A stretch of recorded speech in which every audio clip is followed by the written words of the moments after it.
Hi guys, I'm back again with another story. Right, we're going way back to the beginning, if you like, of time almost. Going back to the first man and woman who ever lived. Now they were different from you and me. They weren't born the way that we are born. They were created. The first man was called Adam, and God created Adam out of the dust. And then God created his wife, Eve, and he created Eve from one of Adam's ribs. Sounds a bit strange, doesn't it? But that's how God created the first man and woman. And they lived in this very special place. You see, God had just finished creating everything. And you might not understand that, because I don't understand it. But God is so powerful that out of nothing, he created the universe.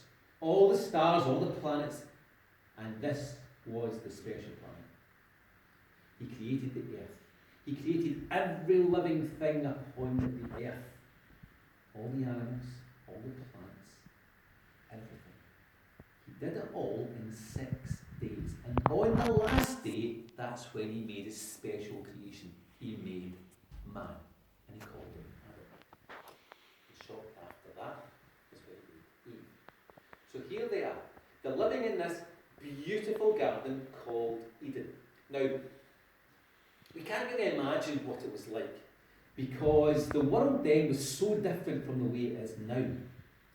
The world then was even more beautiful than the most beautiful thing you have ever seen. You know, people still admire God's creation. I certainly love God's creation. I love to go to the mountains. I love to go to the forests. I love the views from the hills. I love a beautiful sunset and a beautiful sunrise.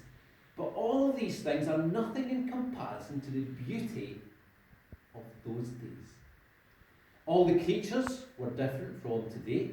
There were no wild and dangerous animals. You see, God, when he created all of the animals and all of the plants and species, God put Adam in control of his creation. Adam actually was responsible for naming all these creatures. So Adam and Eve were given a very important role by God. It was a very privileged position that they were in. And not only that, not only did they, if you like, know these animals in a way that we can never know them today, they also knew God in a way that we could never know him. You see, God had this special friendship with Adam and Eve. God used to come in the form of a person and walk with Adam and Eve in the evenings. And that's something that we can't really understand. But they had this special friendship with God. And they lived in perfect innocence. What do I mean by that? Well, you see, they didn't know what sin was. Maybe you're asking me, what's sin? Well, sin is all the bad things that happen. All the bad things that we say, think, do. All the bad things that other people think, say, and do. All the terrible things that go on in the world, that is sin. Adam and Eve knew nothing about sin. They lived in perfect innocence with God. So it was an amazing experience for these people. Well, God had given Adam and Eve all these wonderful trees and plants in this garden with beautiful fruit. And again, I would think that there were things there that we would never see today. There was trees and fruits that we don't see today. We certainly don't see them in the same form that they saw them. But God said there's one tree in the middle of the garden, and it's called the tree of knowledge of good and evil. And he told them never to eat the fruit from that tree, because if they did, they would definitely die. So, Adam received that instruction from God. And after God created Eve for him, Adam told Eve about this rule. This one rule. All these other trees, all this other fruit, we can eat freely, but we can't eat the fruit in the middle of the garden from the tree of knowledge of good and evil. So that's how they lived. And we don't really know how long they lived like this, but I imagine it was probably for some time. They lived this wonderful life, this wonderful existence, enjoying their time with God and with all these other creatures. And then one day, something happened.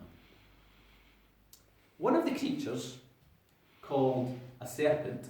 Now, we have serpents today.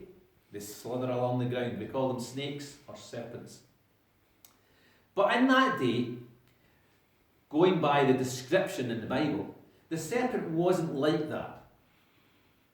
Not in Adam and Eve's day. And not all of that, but the serpent could speak. And it was, the Bible tells us, it was one of the cleverest of God's creatures. And this serpent came and spoke to Eve one day. And this is what he said. Eve, did God really say that you can't eat any of the fruit in the garden?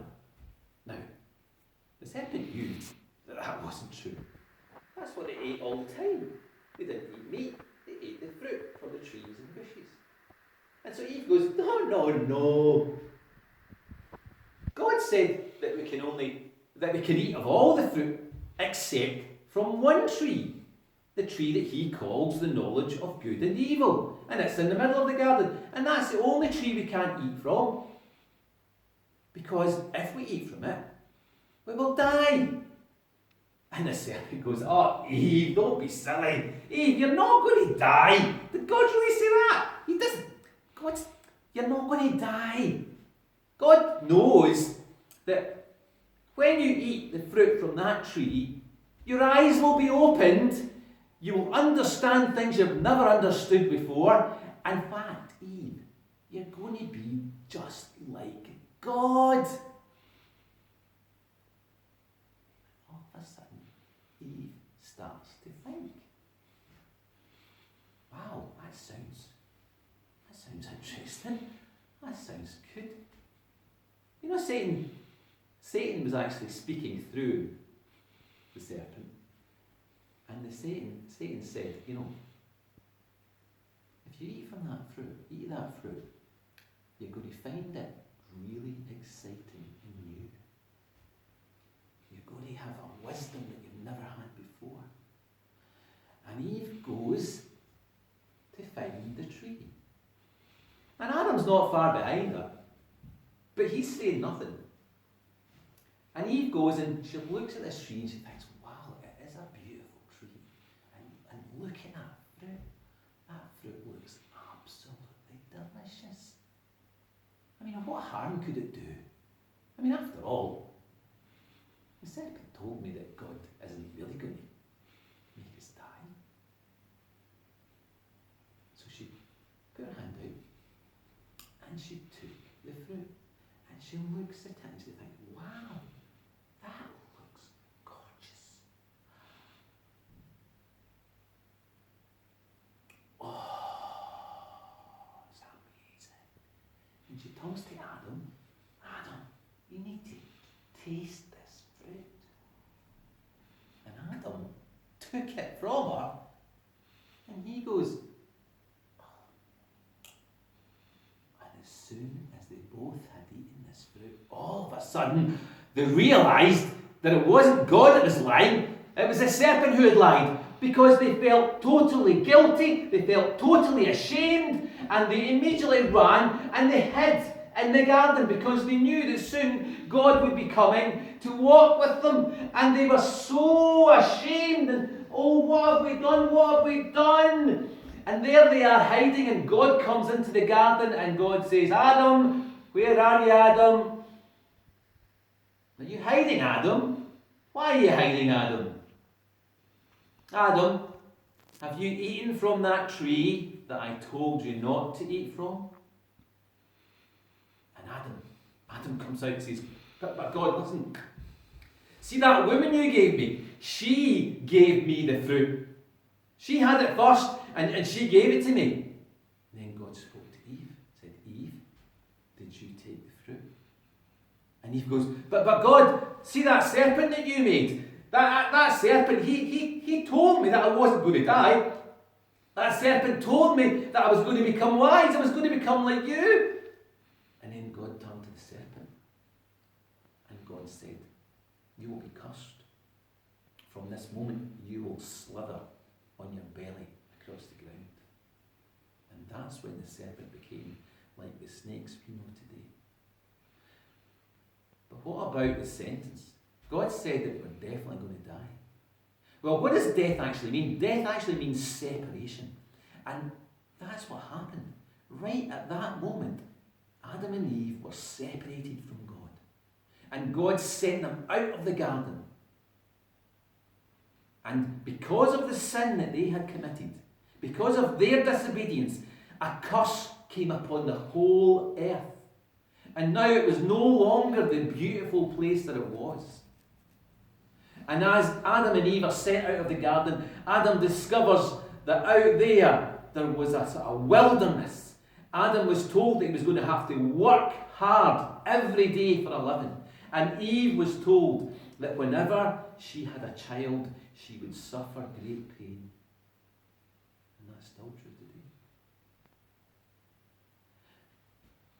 And then, years later, ultimately, they experienced physical death as their bodies also died. And so that's how sin came into our world. And sin has passed on to every generation ever since then. And that's why there is sin in our world today. Now I want to give you some lessons from that story. You see, that type of sin, that still happens in our lives. You know, if you have good parents, now what do I mean by good parents? A good parent is somebody who wants to make sure that nothing and nobody harms you. A good parent cares about you, loves you, and wants to protect you from harm. And that's why good parents have rules. And a good parent will tell you that there are certain people they don't want you to meet up with. A good parent will say there's certain movies, TV programs, things on YouTube, things on the internet that they don't want you to see or to read. Good parents will make up these rules. And you might think, well, why? Why are all these rules? Why do they not get to do that? Why do not? You might not understand why, but it's because they're trying to protect you. And then, what happens? You might have a friend who comes along, or maybe just somebody that you know from school, or somebody that you know in your neighbourhood. We call them peers, somebody your own age, in your own age group. Might even be a friend, a relative, and they come along, and just like the serpent, they'll say, why don't you do this? Why have you ever seen this film? Have you ever played this game? Have you ever seen this thing on the internet? And you might say, no, I'm not allowed to see these things. I'm not allowed to do that. Oh, come on, what harm can it do? It's fun, it's exciting. I mean, I'm sure your parents have probably seen it. I'm sure your parents have probably done those things. I mean, that's what adults do, that's what grown-ups do. I mean, come on, what harm can it do you? And all of a sudden you start to think differently. Even though you know that your parents love you and they care about you, what do? You make a choice, just like Adam and Eve did. They made a choice. And instead of listening to God, they listened to the serpent. And you, instead of listening to your parents or your teachers, you listen to your friend or your peers. And what you discover, just like Adam and Eve discovered, when you break those rules, it doesn't bring you the excitement and joy that you thought. Because sin always destroys. God protected Adam and Eve, and Satan came in with his lies, his deceit, and he brought destruction and death. That's what sin always does. Sin brings misery, sin brings death. And so I hope you can learn something from that wee story today. Thanks again for listening.